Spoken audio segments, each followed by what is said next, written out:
رب اشرح لی صدری ویسر لی امری واحلل عقدۃ من لسانی یفقہوا قولی آمین یا رب العالمین۔ اس وقت جس عنوان پر کچھ گفتگو کرنی بھی ہے اور آپ حضرات سے سننی بھی ہے وہ ہے مطالعہ لٹریچر کی ضرورت اور اہمیت۔ تو سب سے پہلا سوال یہ یہاں کھڑا ہوتا ہے کہ مطالعہ لٹریچر سے ہماری مراد کیا ہے؟ ہم جب لٹریچر کی بات کرتے ہیں تو اس لٹریچر سے ہماری مراد کیا ہے؟ کون سا لٹریچر؟ ہاں جی، آپ میں سے کون صاحب بتائیں گے؟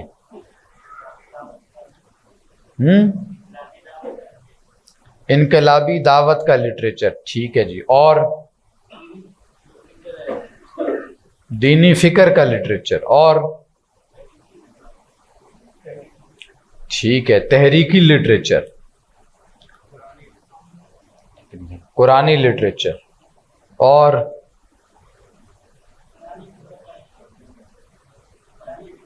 عمرانی فکر کا لٹریچر۔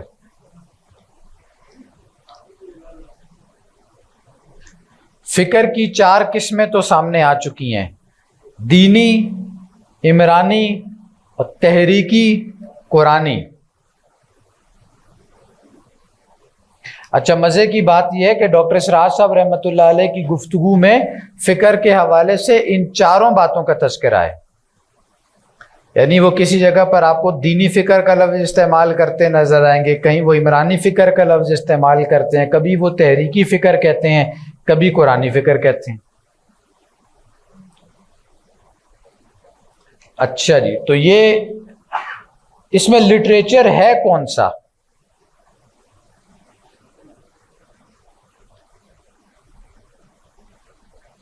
یا پہلے والی بات کو اگر کنکلوڈ کر لیں تو اس کا نتیجہ یہ نکلے گا نا کہ وہ فکر یا وہ لٹریچر کے جو غلبہ دین سے متعلق ہے، اسی کے یہ ذیلی عنوانات ہیں جو آپ حضرات نے بتائے ہیں۔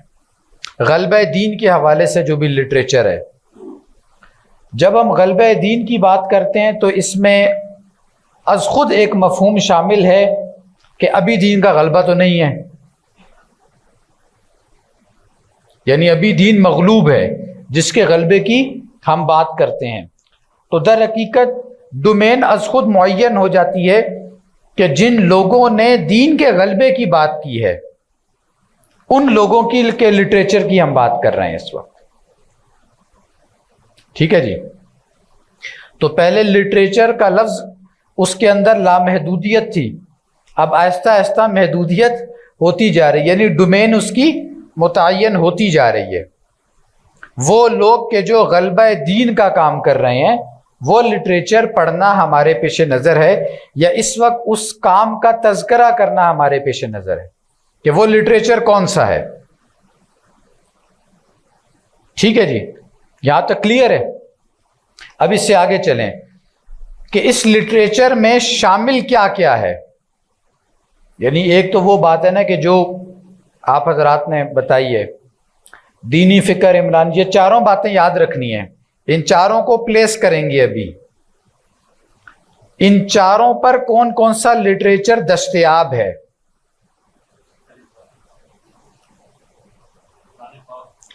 ہاں، اول درجے پر قرآن مجید، وہ جس کا تذکرہ صبح جو ہم نے مقالہ پڑھا ہے ڈاکٹر صاحب کا، قرآن حکیم اور جہاد فی سبیل اللہ۔ تو ایک بات جو ہم کہتے ہیں کہ یہ قرآنی فکر ہے، اس کا مطلب کیا ہوتا ہے کہ جو بات ہم کر رہے ہیں اس کے دلائل قرآن مجید میں موجود ہیں، ہم اپنی اصولی تمام باتوں کو اور بنیادی تمام نکات کو قرآن مجید کے ذریعے ہی سے اس کی تعلیم اور تربیت اور ترویج اور اشاعت کی بات کرتے ہیں یا کام کرتے ہیں۔ یہ جتنا بھی ہمارا سلسلہ ہے دروس قرآن سے متعلق ہو یا تذکیر بالقرآن کے حوالے سے ہو، یا رمضان المبارک میں دورہ ہے ترجمہ قرآن کی یہ تحریک ہو پوری، یا یہ کہ رجوع الی القرآن کورسز ہوں، اس سب کے پیچھے جو اصل سوچ ہے وہ یہ ہے کہ لٹریچر میں سب سے پہلے نمبر پہ خود قرآن مجید ہے۔ تو قرآن مجید جب تک پڑھیں گے نہیں، اور اس کے لیے عربی زبان کا سیکھنا اور یعنی تجوید کے ساتھ قرآن مجید کا پڑھنا، یہ دو جزو لا ینفک ہیں۔ ہم اجمی لوگ ہیں، ظاہر ہے ہمیں پڑھنا نہیں آتا اس طریقے سے، ہماری مادری زبان چونکہ نہیں ہے، تو لہٰذا ہمیں قرآن مجید کو پڑھنے کے لیے عربی بھی آنی چاہیے تاکہ وہ بنیادی بات سمجھ میں آ سکے، اور دوسرے نمبر پہ اس کو پڑھنا بھی درست طریقے سے آنا چاہیے۔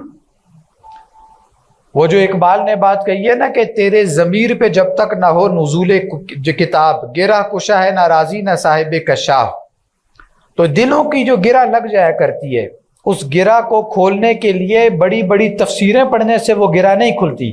تفسیروں کا پڑھنا اپنی جگہ پر ضروری ہے، وہ لازمی پڑھنی چاہیے، اس کا انکار نہیں ہے، لیکن تفسیر پڑھنے سے دل پر لگی ہوئی گرہ نہیں کھلتی، کیونکہ وہ انسان کا اس طرح کا کنیکشن نہیں بن پاتا قرآن مجید کے ساتھ جیسے کہ اللہ تعالیٰ چاہتے ہیں۔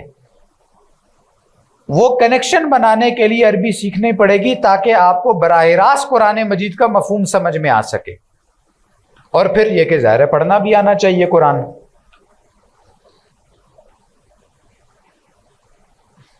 تو سب سے پہلی بات، لٹریچر میں اول درجے پر قرآن مجید، اور قرآن کے ساتھ عربی پلس تجوید، یہ دو بنیادی چیزیں لازمی ہیں۔ اب جیسے وہ روایت بھی ہے نا، حضور نے فرمایا بلغوا عنی ولو آیۃ، پہنچاؤ میری جانب سے چاہے ایک ہی آیت کیوں نہ ہو۔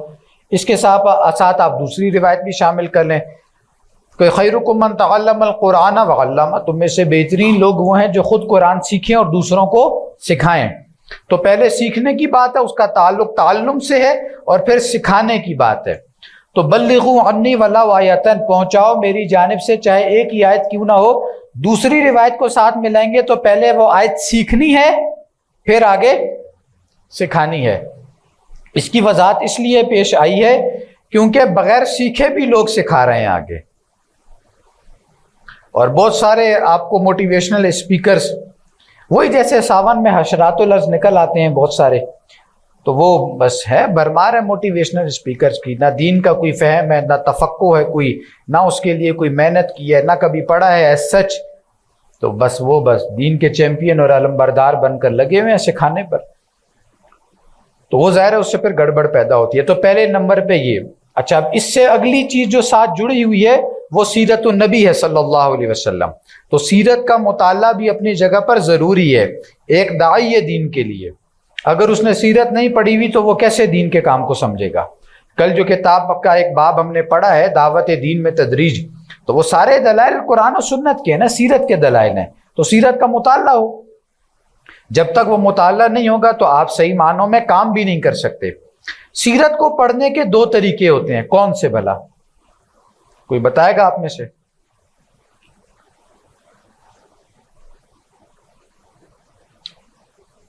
ایک طریقہ ہے سیرت کو واقعاتی انداز سے پڑھنا، فلاں سن میں فلاں واقعہ ہوا، اور ایک طریقہ ہے سیرت کو فلسفہ تاریخ کے تناظر میں یا فلسفہ سیرت کے اعتبار سے پڑھنا۔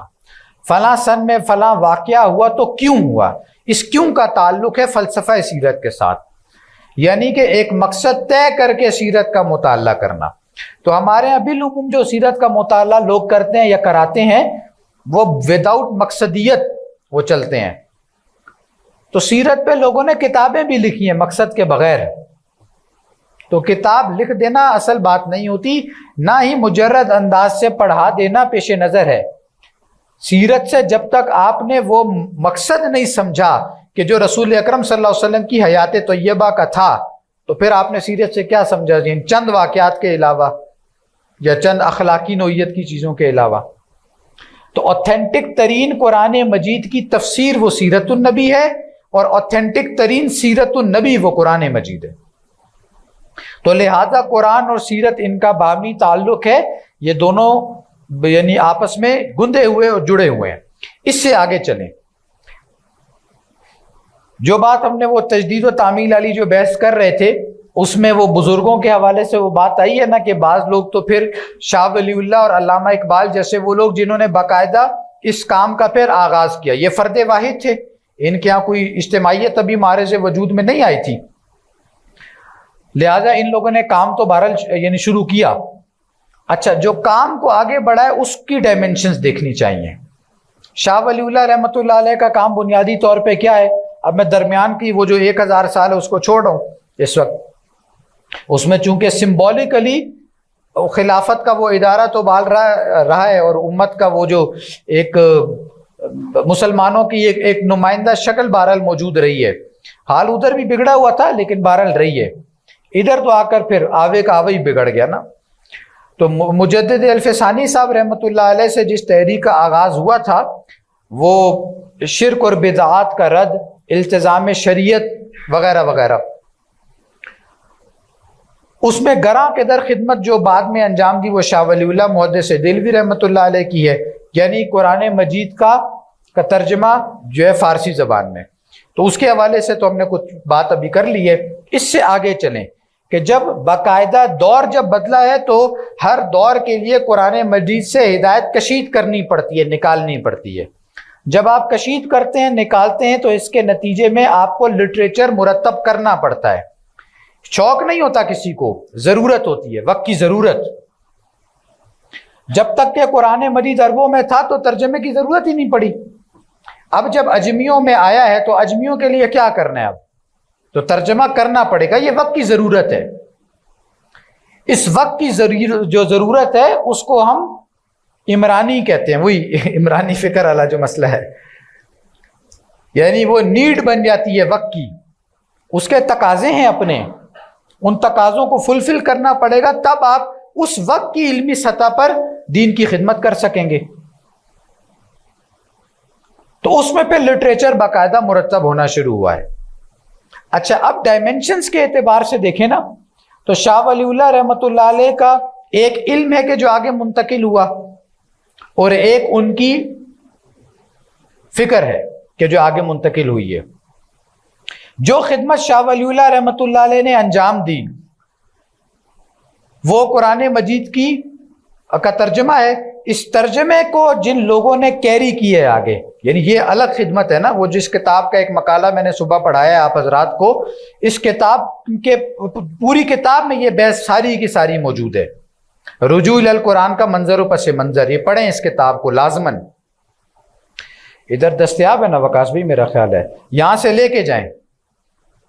پیسے خرچ کرتے ہیں جو کریں، اور یہاں سے کتابیں لے کے، یہاں بتھیری کتابیں ان حضرات نے ماشاءاللہ رکھی ہوئی ہیں. رجوع الی القرآن کا منظر و پس منظر، اس کے اندر یہ بحث موجود ہے کہ شاہ ولی اللہ رحمۃ اللہ علیہ نے قرآن مجید کا فارسی زبان میں ترجمہ کیا. آگے ان کے 4 صاحبزادے تھے، ان میں سے 2 نے، شاہ رفیع الدین اور شاہ عبد القادر، دونوں نے قرآن مجید کا اردو زبان میں ترجمہ کیا ہے. ایک نے با محاورہ، ایک نے لفظی. اس کے بعد پھر جا کر پچھلی صدی کے آغاز میں اور اس سے پچھلی صدی کے اواخر میں جو تراجم کی بھرمار آئی ہے، اس میں بھی ایک ریئیکشن والا معاملہ بھی ہے کہ سر سید احمد خان نے بھی ترجمہ کر دیا تھا، تو ان ریئیکشن بھی پھر علماء کرام نے ترجمہ کیا. تو پھر ترجمے ہی ترجمے ہیں. پھر ڈپٹی نذیر احمد کا ترجمہ ہوا، وہ اس زمانے کا بہت مشہور ترجمہ تھا. پھر مارکۃ الآراء ترجمہ جو ایک آلموسٹ متفق علیہ ترجمہ قرار پایا، وہ شیخ الہند مولانا محمود الحسن کا ہے رحمۃ اللہ علیہ. اس کے جو پہلے 5 پاروں کے حواشی وہ بھی شیخ الہند کے اپنے لکھے ہوئے ہیں، اور آخری 25 پاروں کے حواشی جو ہیں وہ ان کے شاگرد رشید علامہ شبیر احمد عثمانی صاحب رحمۃ اللہ علیہ نے لکھے ہیں. تو وہ تفسیر عثمانی کے نام سے وہ مشہور ہے. پھر بیان القرآن ترجمہ موجود ہے جو مولانا اشرف علی تھانوی صاحب کا رحمۃ اللہ علیہ. اس کے علاوہ قاضی ثناء اللہ پانی پتی صاحب وہ جو ہے امرتسری صاحب، ان کا ترجمہ موجود ہے. پھر ہر مکتبہ فکر کے ہاں کے حوالے سے تراجم موجود ہیں. بریلوی مکتبہ فکر کے جو بڑے ان کے امام ہیں جو احمد رضا خان بریلوی صاحب مرحوم، تو ان کا ترجمہ موجود ہے، اور بعض اعتبارات سے بہت شاندار ترجمہ ہے. یہ ان معاملات میں تعصب کی اینک اتارنی پڑتی ہے، اس کے بغیر بات سمجھ نہیں آتی. اسی طریقے سے اہل حدیث حضرات میں عبد الرحمن کیلانی صاحب کا ترجمہ. تو یہ ان تمام تر چیزوں کو سامنے رکھنا، یہ خدمت ہے جو اس ضمن میں علماء کرام کے حلقے میں ہوئی ہے. اچھا، اب اس میں جو فکر اور علم، ان دونوں کے امتزاج کے جو ترجمے ہیں، اس میں کہیں کہیں آپ کو رنگ نظر آئے گا علامہ حمید الدین فرائی صاحب رحمۃ اللہ علیہ کے ہاں، اور ان کے بعد ان کے شاگرد جو مولانا امین احسن اصلاحی صاحب کی جو تدبر قرآن تفسیر، اور صحیح معنوں میں اگر کہیں پر وہ شاہ ولی اللہ کی جو فکر ہے اس کا رنگ اور ان کے علم کا رنگ بھی اگر دیکھنا ہو تو وہ تفہیم القرآن ہے از جو سید جو ہے کیا نام ہے ابو العلا مودودی صاحب رحمۃ اللہ علیہ، اور بیان القرآن ڈاکٹر اسرار احمد صاحب رحمۃ اللہ علیہ، یہ دو تو مارکۃ الآراء ہے۔ اب وہ جو صبح بات ہوئی تھی اصول تفسیر کے ضمن میں، تو ایک رسالہ آج کے اس دور میں، یعنی آج کے دور سے مراد یعنی یہ جو ایرا ہم ڈسکس کر رہے ہیں، اس میں لکھا ہے وہ شاہ ولی اللہ نے الفوز الکبیر فی اصول التفسیر۔ جو بھی لوگ درس قرآن کا کام کرتے ہیں، درس دینا چاہتے ہیں، ان کو یہ چیزیں پڑھنی چاہیے، نو ہاؤ ہونی چاہیے اور یہ کتابیں پڑھنی چاہیے۔ تو الفوز الکبیر فی اصول التفسیر، اور ان کے بعد پھر یہ اس پر مارکۃ الآراء کتاب لکھی ہے مولانا امین حسن اصلاحی صاحب نے مبادی تدبر قرآن کے عنوان سے، وہ بھی اصول تفسیر کے اوپر ایک رسالہ ہے اور بہت شاندار رسالہ ہے، رسالہ نہیں ہے وہ تو کتاب ہے، خاصی ضخیم موٹی کتاب ہے۔ تو یہ چیز اس ضمن میں قرآن مجید کی خدمت کے حوالے سے وہی ہے۔ جہاں تک عربی زبان سیکھنے سکھانے کا معاملہ ہے تو اس معاملے میں اب تو بتھیرے مراکز اور ادارے انسٹیٹیوشن مدارس موجود ہیں، جہاں کہیں سے بھی بندہ جا کر سیکھنا چاہے تو عربی زبان سیکھی جا سکتی ہے۔ عربی سیکھنے کے حوالے سے ایکسکیوز ہم میں سے کسی کے پاس نہیں ہوگا قیامت والے دن کہ ہم سیکھ ہی نہیں سکے، جی اب پتہ ہی نہیں چلا ہمیں۔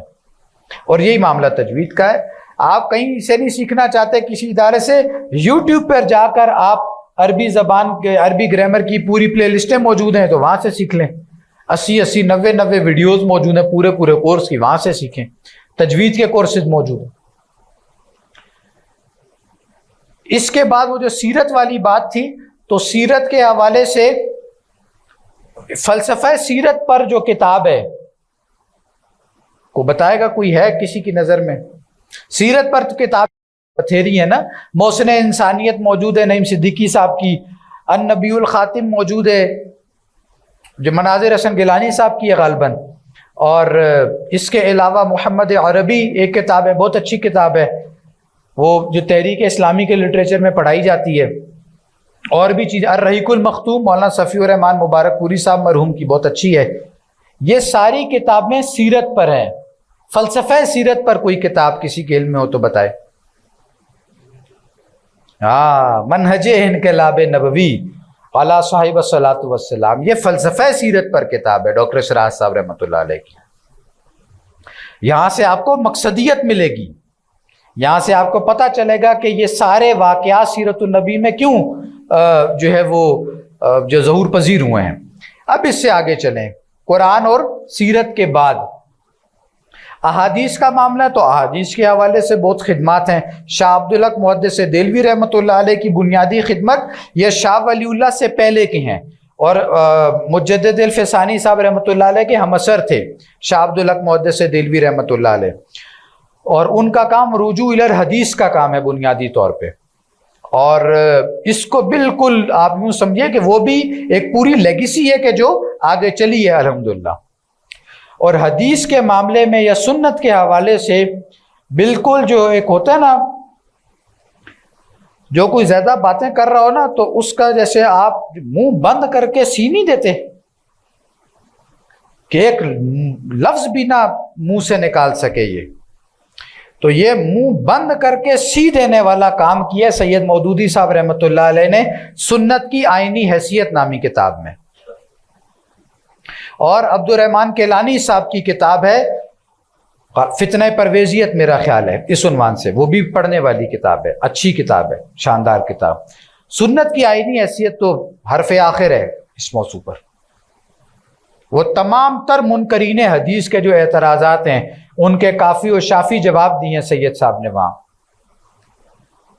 اس کے علاوہ اصول حدیث کے اوپر کتاب، 2 کتابیں ہیں، مولانا امین حسن اصلاحی صاحب کی کتاب وہ ہے مبادی تدبر حدیث، اور دوسرے نمبر پہ وہ جو ہے پروفیسر خلیل الرحمان چشتی صاحب یا مولانا خلیل الرحمان چشتی، وہ جو بھی آپ انہیں کہہ لیں، جماعت اسلامی کے، حدیث کی ضرورت و اہمیت، بہت شاندار کتاب ہے، اور اس کا انداز بھی کتاب کا سائنٹیفک ہے، تو نوجوان آج کل کے کالجز یونیورسٹیز کے وہ پڑھیں، موٹی کتاب ہے لیکن ہم نے جب وہ کتاب پڑھی تو بہت سارے کانسیپٹس کلیئر ہوئے اور علمی اعتبار سے بہت فائدہ ہوا، بہت فائدہ ہوا اس کتاب کو پڑھنے کے بعد۔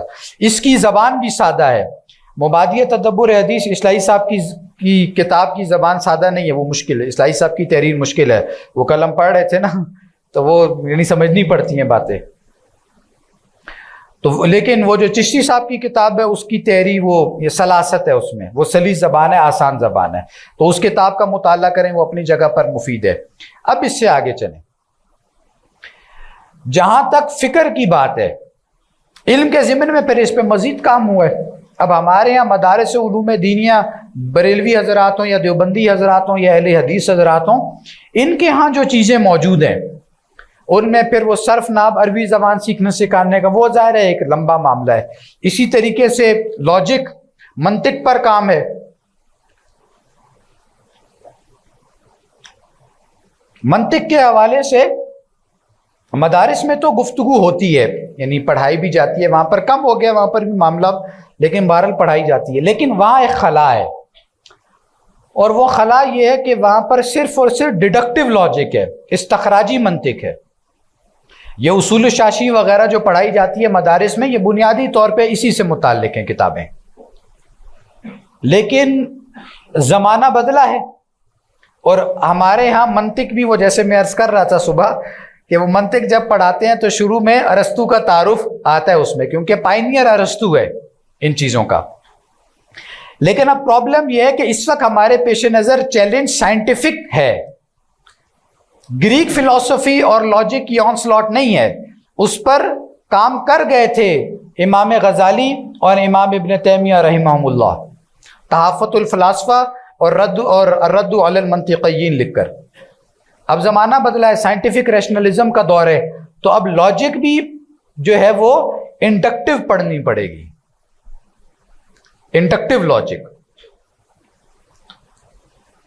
استقرائی منطق، اور استقرائی منطق پر بہرحال ایز سچ کوئی کام ہمیں نہیں ملتا، یعنی یہ ایک خلا ہے، تو اس میں بس اپنی مدد آپ کے تحت کچھ نہ کچھ بندہ کام کرے، ہم نے بھی یہی شروع کر دی ہے اب اپنی مدد آپ کے تحت۔ لیکن معلوم ہوا ہے، کل بھی جو میں کچھ حوالے بھی دے رہا تھا کل کی گفتگو میں، تو یہ حقیقت یہ ہے کہ اگر آپ انڈکٹیو لاجک، اب یہ وہ دلچسپی سے متعلق ہے، نہ ہر بندے کے پڑھنے کے لیے، نہ ہر بندے کو سمجھ میں آتی ہے لیکن بہرحال جو لوگ اس ضمن میں کام کرنا چاہتے ہوں وہ یہ دیکھیں، اور اگر آپ ان چیزوں کو پڑھ لیں، ساتھ میں آپ کو جدید علوم کے بارے میں تھوڑی بہت نو ہاؤ ہو، تو کاؤنٹر کرنا کوئی زیادہ مشکل کام نہیں ہے، کیا جا سکتا ہے۔ اچھا جی، اب اس کے ساتھ لٹریچر جو ہے، اس لٹریچر میں ہم یہ کہتے ہیں نا کہ جیسے وہ صبح پڑھ رہے تھے، فکر اسلامی کے موجد کون ہے؟ ہاں جی، یہ مذاکرہ ہے نا، علامہ اقبال ہے۔ شاہ ولی اللہ نے وہ بس بیج بونے کا کام کیا ہے، باقاعدہ فکر اسلامی کو کوڈیفائی مدون کیا ہے علامہ اقبال نے۔ سوال یہ فکر اسلامی کیا چیز ہے ہاں جی، کیا ہے فکر اسلامی؟ ہاں جی، کونے والے حضرات، فکر اسلامی کیا ہے؟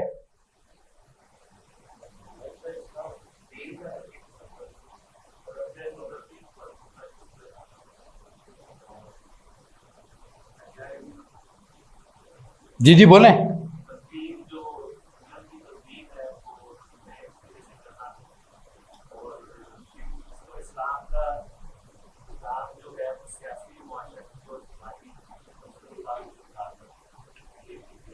ٹھیک ہے، یہ بات بھی، اور فکر اسلامی کیا چیز ہے؟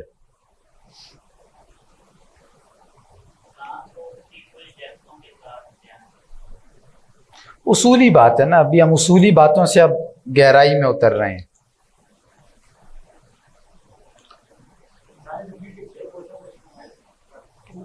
ٹھیک بات ہے یہ بھی،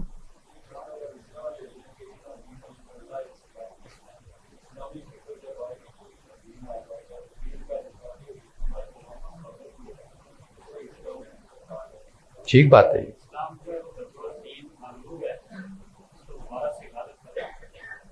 ٹھیک بات ہے، کیا چاہتا ہے، ٹھیک بات ہے. اور کوئی؟ ٹھیک بات ہے. یہ جو 4 فکریں نہیں آپ نے بتائی ابھی، ان چاروں کے مجموعے کا نام ہے فکر اسلامی. دینی فکر پلس عمرانی فکر پلس تحریکی فکر پلس قرآنی فکر، ان چاروں کو ملائیں گے تو فکر اسلامی بنے گی. اور جسے ہم تحریک اسلامی کہتے ہیں، ویسے تو وہ تحریک اسلامی ایک جماعت بھی ہے نا، نعیم صدیقی صاحب والی، وہ نہیں. جسے ہم تحریک اسلامی کہتے ہیں لارج اسکیل پر، اس کا سفر وہ 100 سالہ ہے پورا، اس سے بھی طویل اب ہو گیا ہے. یہ پورا تحریک اسلامی کا سفر ہے، ارتقائی سفر، تدریجی سفر، وہ جس پر کل نوید صاحب نے گفتگو کی ہے ہمجیتی اے آئی عمل والے عنوان پر. علامہ اقبال نے کیا کام کیا؟ بات علامہ اقبال کی ہو رہی تھی، وہ موجد ہیں اس کے. علامہ اقبال کی کیا خدمت ہے؟ نمبر 1، انہوں نے دین کے تصور کو واضح کیا ہے، حقیقتاً دین کا جو تصور ہے اس کو واضح کیا. دوسرے نمبر پہ غلامی کو کل کیا ہے. یہاں پر مسلمان محکوم ہیں تو غلامی کو کل کیا ہے، اور علامہ کے دور میں اکثر و بیشتر جگہوں پر مسلمان جو ہے وہ محکوم ہی تھے. تیسرے نمبر پہ یعنی یہ جو غلامی سے نکلنے کی بات ہے، یہ آزادی والا تصور ہے نا، سیاسی آزادی والا، وہ کام کیا ہے. دین کا تصور ایک پیش کیا ہے. امت کی شیرازہ بندی کیسے ہوگی، اس کے حوالے سے گفتگو کی ہے. وہ جو عظمت رفتہ اور سطوت گزشتہ ہے امت کی، اس کی بازیافت کا کام کیسے کیا جائے گا، یہ خدمت ہے علامہ کی. قرآن مجید کے ساتھ تعلق کیسا ہونا چاہیے، یہ خدمت ہے علامہ کی.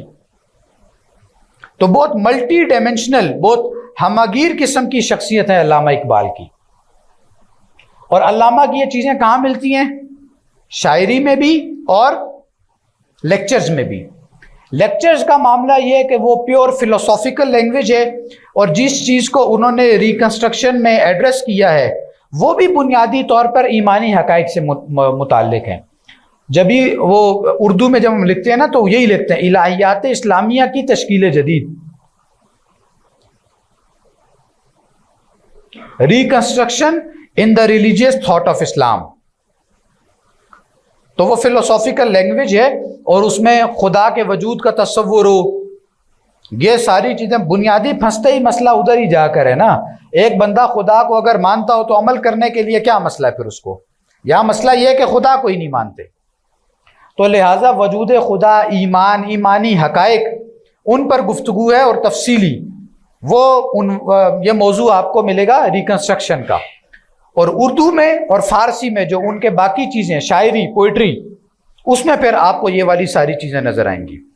اور امت کی شیرازہ بندی کا معاملہ ہو، وہ فرائض کے حوالے سے گفتگو ہو، یا یہ کہ وہ یعنی امت کے حوالے سے بات چیت ہو، آزادی وہ دلانے والی بات چیت ہو، ان تمام تر چیزوں کو جمع کر لیں تو وہ شاعری میں آپ کو جا بجا یہ چیزیں نظر آئیں گی.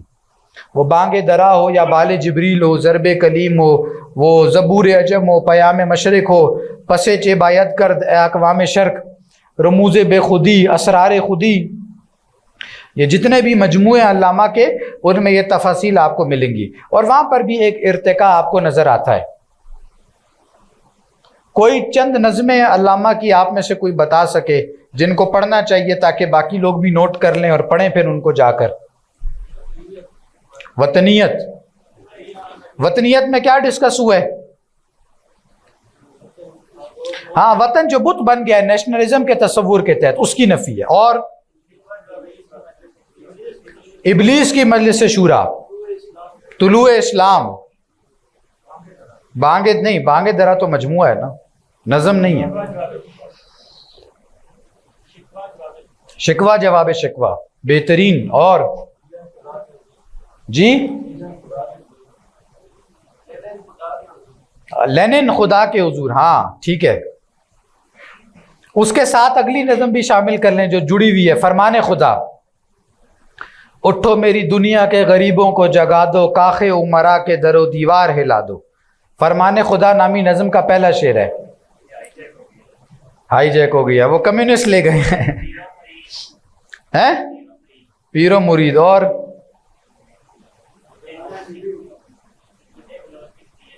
بڈھے بلوچ کی نصیحت، یہ بھی ہے، اہم نظم ہے. اور امامت، سیاست،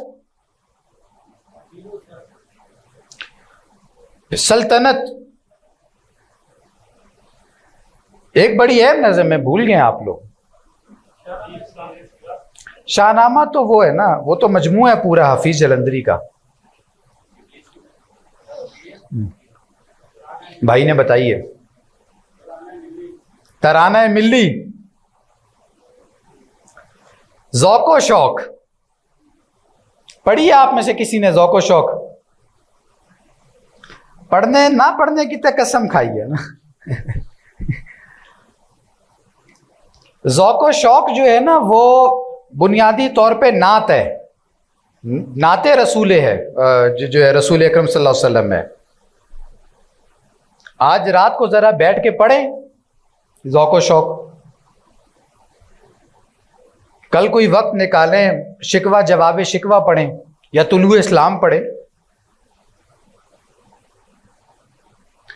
تو یہ ایک طرف علامہ نے ان چیزوں میں یہ چند ایک باتیں ہی بتائی ہیں.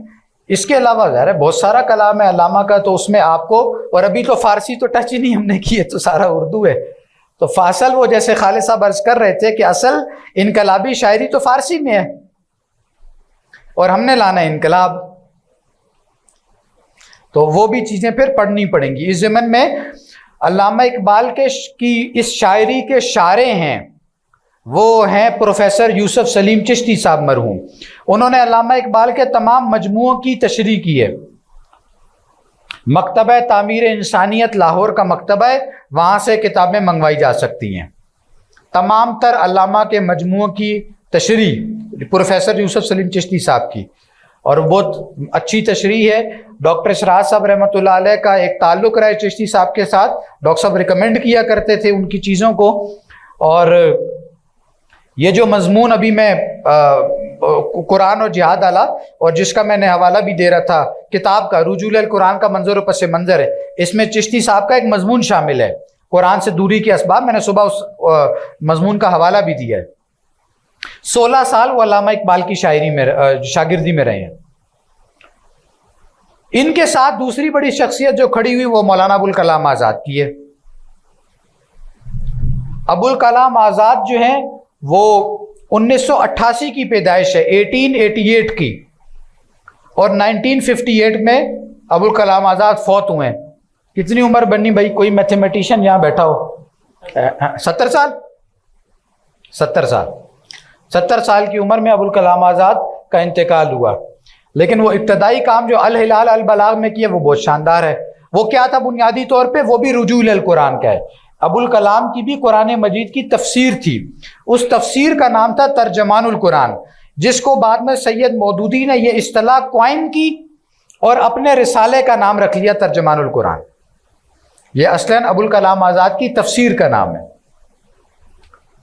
اور اس کے اگر آپ نے ایک تو الہلال البلاغ کے میگزین اور سورہ فاتحہ کی تفسیر، یہ بھی نہیں پڑھی ہوگی کسی نے. بہت شاندار تفسیر ہے ابوالکلام آزاد کی سورہ فاتحہ کی، بہت بہترین. اگر آپ کو ماضی کے جھروکوں میں ہو، ماضی کے دریچوں سے کچھ نکالنا ہو، تو ابوالکلام کی کتاب انسانیت موت کے دروازے پر، اس کتاب کا مطالعہ کریں. غبار خاطر بہت اچھی کتاب ہے ان کی.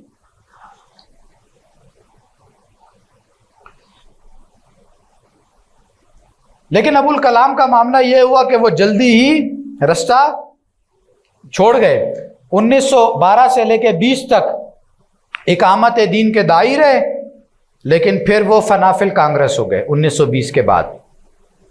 پھر کانگریس نے ان کی صلاحیتوں سے خوب استفادہ کیا. ان کے بعد دوسری بڑی پرسنالٹی جنہوں نے وہ اولمپک ٹارچ لی ہے، تجدید و تعمیل علی اس کتاب میں اولمپک ٹارچ کے الفاظ ہیں نا، وہ وصول کس نے کی؟ مولانا سید ابو الاعلیٰ صاحب مودودی رحمۃ اللہ علیہ نے۔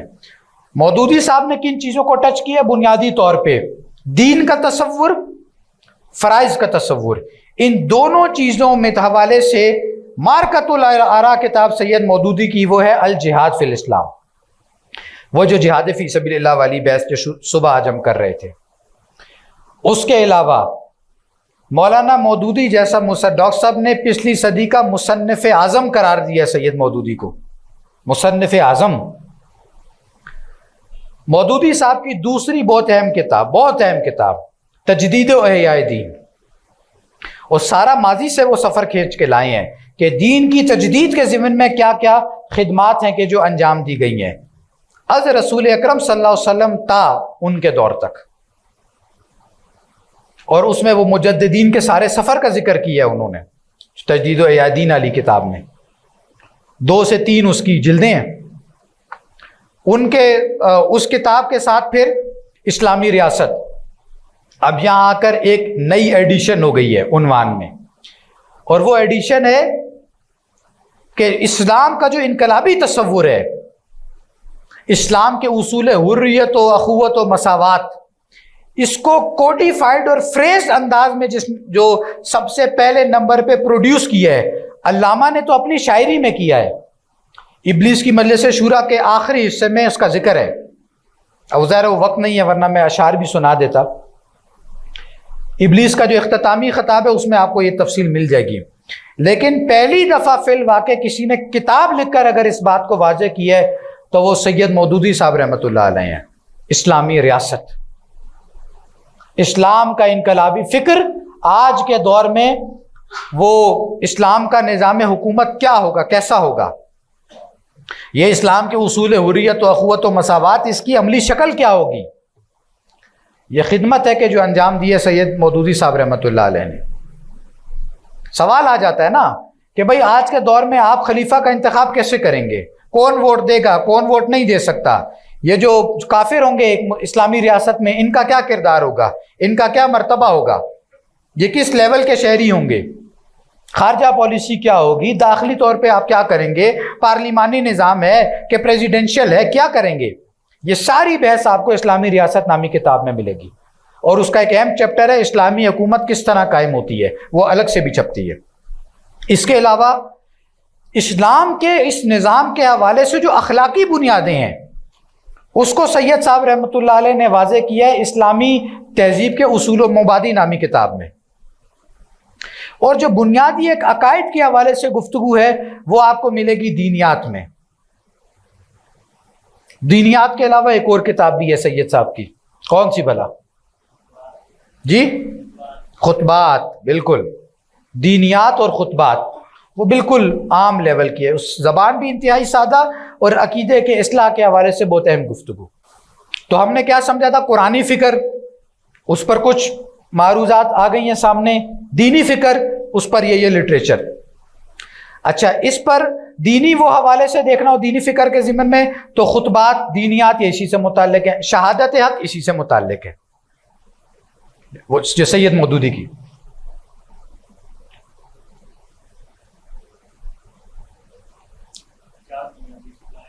قرآن کی 4 بنیادی اصطلاحیں، وہ تصور فرائض دینی پر ہے، وہ تو ہمارے اچھا یاد ہے، رکن کے لٹریچر میں بھی ہے، رکن کے نصاب میں۔ 2023 والا پورا سالانہ اجتماع ہم نے اس پہ کیا ہے، غامدی صاحب کے شاگرد رشید اور داماد صاحب کو بلا کر ان کی سن کر، تو یہ کام ہے کہ جو سید صاحب نے انجام دیا ہے۔ اور اس کے علاوہ مسئلہ قومیت نامی کتاب ہو ان کی، تو اس میں بھی آپ کو بہت ساری چیزیں مل جائیں گی، اور بہت کچھ ہے سید صاحب کا لکھا ہو، ظاہر ابھی وقت نہیں ہے سب کا تذکرہ کرنے کے حوالے سے۔ ان کے بعد مولانا امین حسن اصلاحی صاحب مرحوم، جو جماعت اسلامی کی صف دوم کی قیادت میں سے تھے، اور مولانا امین حسن اصلاحی صاحب جب جماعت میں شامل ہوئے تو اس وجہ سے مولانا مودودی پر علماء کرام کا اعتماد بڑھا ہے۔ مولانا ابو الحسن علی ندوی صاحب، مولانا علی میاں رحمۃ اللہ علیہ، مولانا منظور کیا نام منظور نعمانی صاحب رحمۃ اللہ علیہ صاحب معارف الحدیث، اور ان کے علاوہ مولانا ابو سلمان جو ہے وہ کیا نام ہے شاہ جہان پوری صاحب رحمۃ اللہ علیہ، یہ سکہ بند علماء ہیں، یہ جماعت اسلامی میں شامل ہوئے، نکل بھی گئے 1.5-2 سال کے بعد، لیکن بہرحال مولانا امین حسن اصلاحی صاحب کی وجہ سے وہ ایڈیشن ہوئی ہے۔ اصلاحی صاحب کی یہ کتاب مارکۃ الآراء، جس کا مطالعہ ہم نے ایک باب کا کل رات کو کیا، دعوت دین اور اس کا طریقہ کار، تو دعوت دین سے متعلق یہ کتاب ہے، بہت اہم کتاب ہے، پڑھیں ان چیزوں کو۔ آج اگر آپ نے اس کام کو سمجھنا ہے تو ان چیزوں کو پڑھنا پڑے گا۔ فی الحال امیر زون ہی آئے ہیں۔ اچھا جی، تو اس کے علاوہ اصلاحی صاحب کی تفسیر، اس کی بھی بہرحال اپنی ایک اہمیت ہے۔ پھر یہ کہ رسالت، معاد، آخرت، یعنی ان چیزوں کے حوالے سے بھی اصلاحی صاحب کے رسالے ہیں چھوٹے چھوٹے موجود۔ اسلام کے معاشرتی سیاسی نظام پر تو سید مودودی رحمۃ اللہ علیہ کی وہ کتاب ہے اسلامی ریاست۔ اسلام کے معاشرتی نظام پر سید مودودی کی کون سی کتاب ہے؟ پردہ، بالکل، وہ کتاب مطلب آخری درجے میں حجت ہے، بہت شاندار کتاب ہے، بہت شاندار۔ اسی پر اسی عنوان، کچھ ملتے جلتے عنوان سے امین حسن اصلاحی صاحب نے بھی لکھا ہے، مولانا مودودی نے اسلام کے معاشی نظام پر بھی لکھا ہے۔ پھر ان چیزوں کو آگے بڑھایا ڈاکٹر اسرار صاحب رحمۃ اللہ علیہ نے۔ درمیان میں وہ تحریکی فکر کی بات بھی ہوئی تھی، کوئی کتاب سید مودودی کی اس پر؟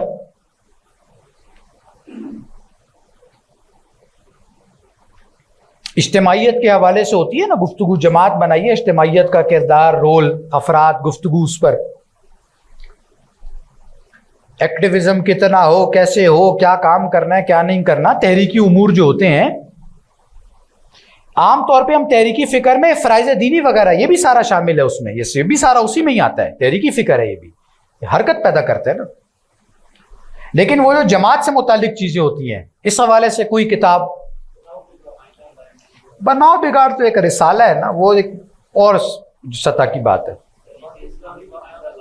آئندہ کا لائے عمل وہ بھی ہے، لیکن وہ بھی در حقیقت وہ رپورٹوں کے حوالے سے رودادیں، ماچی گوٹ کی وہ مشہور تقریر ہے نا جی۔ نہیں ایسی تو کوئی کتاب نہیں ہے، ہو تو مجھے بھی بتائیں، میرے علم میں نہیں ہے، ہو سکتا ہے ہو۔ ڈاکٹر صاحب پہ ابھی آتے ہیں۔ تحریک اور کارکن بہت کمال کی کتاب ہے، اور میں بہت کمال کا ایک فکرہ لکھا نا سید صاحب نے، فرماتے ہیں کہ جب میرے پاس لوگ دین کے کام سے معذرت کرنے کے لیے آتے ہیں تو میں معذرت قبول کر کے رخصت تو دے دیتا ہوں، لیکن ساتھ یہ بھی بتا دیتا ہوں کہ دین کا کام رخصتوں اور معذرتوں سے نہیں ہوتا، عزیمت کا رستہ اختیار کرنا پڑتا ہے۔ دوسروں کے لیے رخصت، اپنے لیے عزیمت، دوسروں کے لیے فتویٰ، اپنے لیے تقویٰ۔ تو پھر ڈاکٹر صاحب نے اس کام کو آگے بڑھایا ہے، بلکہ اس کے ساتھ میں ایک اور پرسنالٹی کا بھی ذکر کر دوں، ڈاکٹر رفیع الدین، وہ علامہ اقبال کے شاعر ہیں۔ تو وہ گم والا شعر ہم نے پڑھا تھا نا، ایمان رخصت، وہ گم والا شعر، تو رفیع الدین بھی گم ہے، بس کوئی نہیں جانتا انہیں۔ تو وہ جو علامہ اقبال نے جس کام کا آغاز کیا تھا، ہائر انٹلیکچوئل لیول پر جا کر ایمان کو ثابت کرنا، وجود خدا کے حوالے سے گفتگو، وہ اگر آج کے دور میں یا وہی پچھلی صدی میں کسی نے کی ہے تو وہ ڈاکٹر رفیع الدین مرحوم ہے۔ ڈاکٹر اسرار صاحب کا بہت قریبی تعلق رہا ان کے ساتھ 2-3 سال۔ پھر 1969 میں لاہور میں رکشے میں جا رہے تھے، ایکسیڈنٹ میں انتقال فرما گئے۔ کشمیر کے تھے وہ بھی، علامہ اقبال بھی کشمیری تھے، رفیع الدین بھی کشمیری تھے۔ میرپور کے ایک یعنی کالج کے ہیڈ ماسٹر رہے رفیع الدین، یعنی پرنسپل ریٹائرڈ ہوئے وہاں سے. ایم اے عربک تھے. ایم اے عربک کرنے کے بعد اقبال کے ساتھ ان کا ایک خاص تعلق تھا. علامہ کے ساتھ وہ خط و کتابت بھی ان کی ایک خط کی تو ثابت ہے. کشمیر کے حالات پوچھے تھے علامہ نے ان سے، تو جواباً پھر انہوں نے کشمیر کے کچھ حالات بھیجے تھے. علامہ کا یہ کہنا تھا کہ آپ مجھے یہاں کے کچھ احوال بتائیں، تو میں نے اس پر یعنی کچھ کہنا ہے، یعنی وہی شاعری. تو رفیع الدین نے پھر علامہ اقبال کے کام کو آگے بڑھایا ہے، اور آئیڈیالوجی آف دا فیوچر، مستقبل کا نظریہ، یہ کتاب ہے مارکت الآراء. آپ اس کتاب کو پڑھ لیں، سمجھ لیں، اگر کھڑے ہو جائیں، آپ دنیا کے بڑے سے بڑے ملحد کا مقابلہ کر سکتے ہیں، بڑے سے بڑے ایتھسٹ کا مقابلہ کر سکتے ہیں. آپ کو یہ سارے یہ جو ہے نا برٹرن رسل تو کانٹ اور ہیگل تو فلانا ٹنگنا، یہ سب جیسے ہوتا ہے نا کوئی بچہ کسی کے سامنے، بڑے آدمی کے سامنے، یہ بونے ہیں. ڈاکٹر محمد رفیع الدین اور ڈاکٹر علامہ محمد اقبال کے سامنے چھوٹے بچے ہیں، یہ بونے ہیں، بچے بھی نہیں ہیں، بونے ہیں. جس لیول پر جا کر ڈاکٹر رفیع الدین کی گفتگو ہے. ظاہر ہے لینگویج مشکل ہے، نہیں آتی آسانی سے سمجھ، کتابیں پڑھنی پڑتی ہیں، یہ سمجھنی پڑتی ہیں، وہ اس کا مذاکرے ہوں آپس میں. دوسری اس کتاب کی تلخیص ہے ایک اور کتاب میں، دی مینیفیسٹو آف اسلام، منشور اسلام، جس کا مطالعہ میں کرا رہا ہوں آج کل آخری مراحل میں. ہم نے بھی اللہ تعالیٰ نے توفیق دی ہے تو استقامت سے چلا لیا کچھ. اس کتاب کو 2.25 سال میں ہو گئے ہیں پڑھتے ہوئے، بس اب آخری مراحل میں ہے. یہ کتاب 250 صفحوں کی ہے. جی آن لائن، ہمارا سارا کام آن لائن نہیں، ظاہر ہے وہ کلوز گروپ ہے. تو منشور اسلام اردو ترجمہ ہے اس کا، اور دی مینیفیسٹو آف اسلام انگریزی ترجمہ. اس کے علاوہ رفیع الدین کی کتاب ہے حکمت اقبال. آپ یوں سمجھیے کہ جو پیغام علامہ نے شاعری میں دیا اس کو ریپروڈیوس کیا رفیع الدین نے اس ایک کتاب میں، حکمت اقبال. مل جاتی ہے مکتبہ تعمیر انسانیت سے بھی، اسلام آباد میں ادارہ ثقافت اسلامیہ سے بھی مل جائے گی. لیکن رفیع الدین کی یہ 2-3 کتابوں کے علاوہ اب چھاپتا کوئی نہیں ہے، ڈیمانڈ ہی نہیں ہے نا، سمجھ ہی کسی کو نہیں آتی. نہ آپ لوگوں نے پڑھی ہوگی ایز یوزول. حکمت اقبال. اس کے علاوہ جس میں رفیع الدین نے باقاعدہ فلسفوں کا رد کیا ہے، نام لے لے کر، مطلب عنوان قائم کرتے ہیں رفیع الدین چارلس ڈارون، پھر رد کرتے ہیں، پھر عنوان قائم کرتے ہیں سگمنڈ فرائڈ، پھر رد کرتے ہیں، پھر عنوان قائم کریں گے بڑے بڑے اور فلسفیوں کا، پھر رد کریں گے. وہ ہے یعنی قرآن اینڈ دا ماڈرن نالج، قرآن اور علم جدید.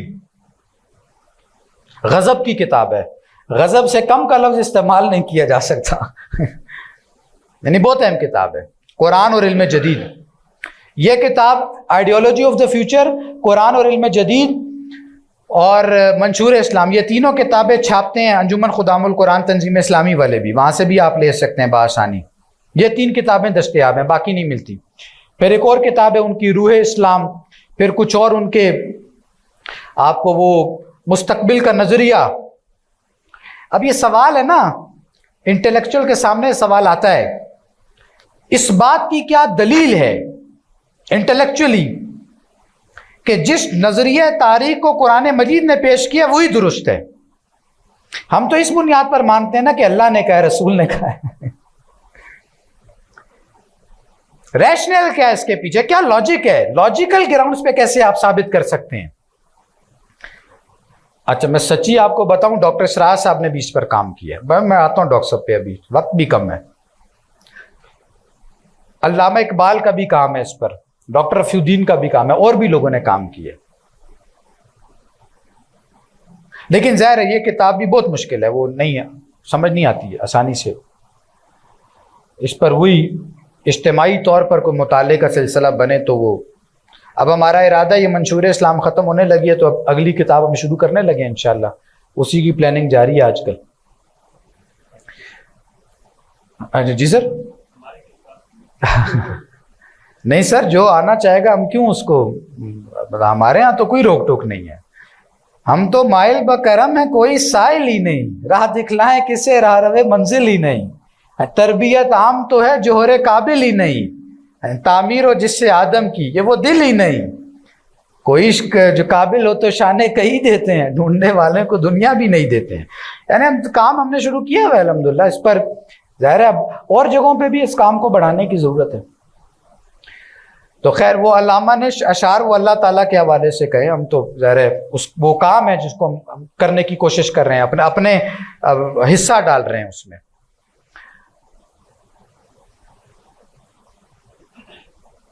اور رفیع الدین کی اس کے علاوہ روح اسلام، منشور اسلام کا خلاصہ دیکھنا ہو تو روح اسلام میں ملے گا. آئیڈیالوجی آف دا فیوچر کا خلاصہ منشور اسلام میں، منشور اسلام کا خلاصہ روح اسلام نامی کتابچے میں ہے، چھوٹا سا بکلیٹ ہے. اس کے بعد پھر ڈاکٹر اسرار احمد صاحب رحمۃ اللہ علیہ. تو ڈاکٹر صاحب کے ہاں پھر یہ فرائض دینی کا جامع تصور اور دین کا تصور، دین اور مذہب کا فرق. پھر یہ ہے کہ وہ جو اسلام کے نظام سیاسی، معاشی اور معاشرتی پر جو مارکۃ الاراء کتاب ہے ڈاکٹر صاحب کی، وہ ہے، آپ لوگ بتائیں کیا نام ہے اس کا؟ ہاں جی، خلافت کی حقیقت اور عصر حاضر میں اس کا نظام. قرآن مجید کی خدمت کے حوالے سے جو گفتگو اور کوششیں، اس کا حوالہ وہ جو بار بار اس کتاب کا میں حوالہ دے رہا ہوں، دعوت و تحریک رجوع القرآن کا منظر و پس منظر. اس کے علاوہ پھر بنیادی کتابچے ڈاکٹر صاحب کے ساتھ تو ہم نے بنیادی افکار میں بنا دی اپنے شبان کے، عزم تنظیم، مقاصد کیا ہیں. نمبر 2 تنظیم اسلامی کا تاریخی پس منظر، جس کا دوسرا حصہ کل نوید عباسی صاحب نے پڑھایا آپ کو. یہاں ہمارا ماضی کیا، ہم کہاں سے آئے ہیں، کہاں جانا ہے ہمیں، اور یہ جو سارا امت کا کام ہے، اس میں ہمارا تعلق کس ڈومین کے ساتھ. یہ وہ مضمون ہے جس کو سید مودودی نے تجدید و احیاء دین میں بیان کیا ہے.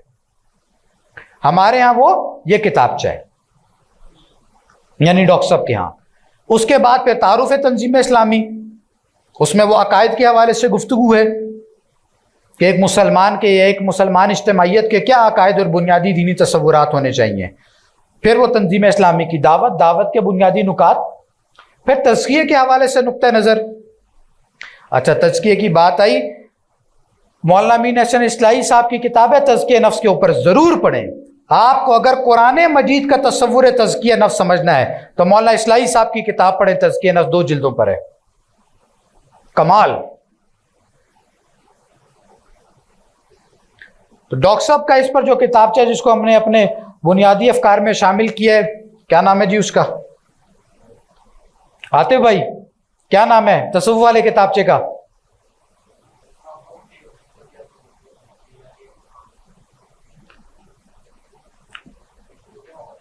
ہاں پورا نام بتائیں نا، لوگ لکھ بھی رہے ہیں نا یہاں. مروجہ تصوف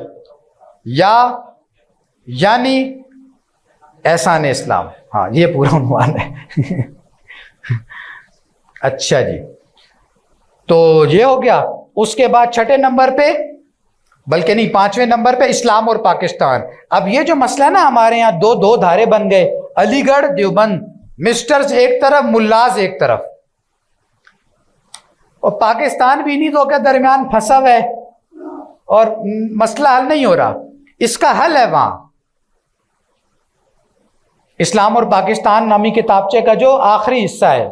اب اسلام کی تاریخ میں عقل و نقل کی کشمکش کے 2 اہم ادوار، ایک یہ عنوان ہے پہلا چیپٹر، اور دوسرا چیپٹر دیوبند اور علی گڑھ کے درمیان مختلف مکاتب فکر کے ضمن میں چند درمیانی راہیں، مطلب اس طرح کر کے کچھ عنوان ہے.